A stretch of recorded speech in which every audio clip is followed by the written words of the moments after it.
As we enter Holy Week, the church invites us through the Gospels beginning from today to also enter into the moment of the Passion of the Lord.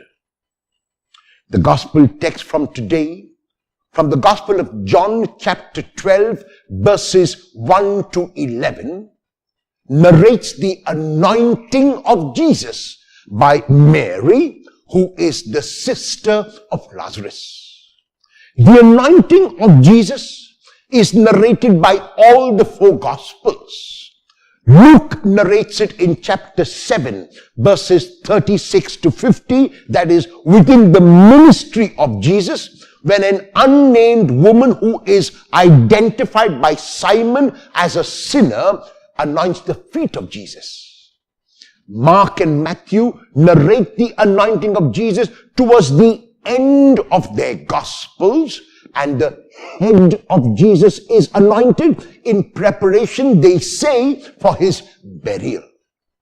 The anointing of Jesus in the Gospel of John is in chapter 12, before Jesus can eat the meal with his disciples and before Jesus can wash the feet of his own disciples. And the anointing by Mary, who is named only in the Gospel of John, the sister of Lazarus, is on the feet. Mary realizes that Jesus is Lord. Mary realizes that Jesus has been misunderstood.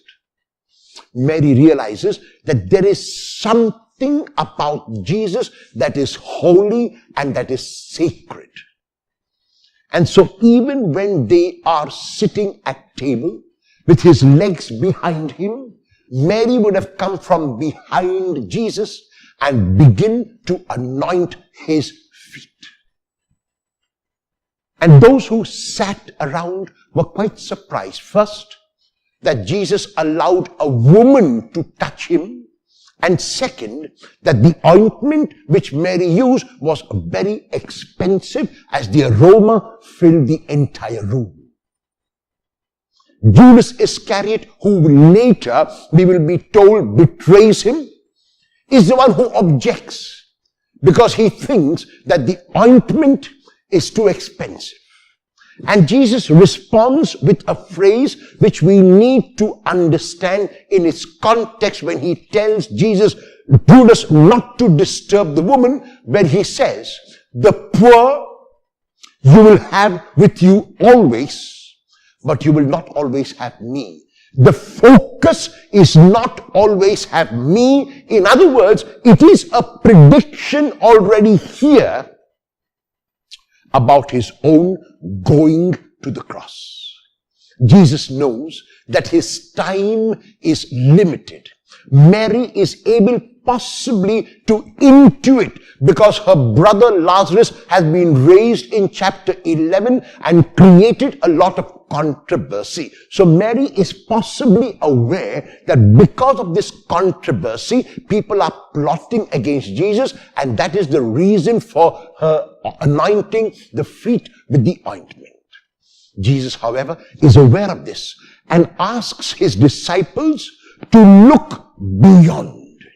Not to get caught up with simply the noun, but to also be able to look beyond and to see in the gesture of Mary her generosity, her love.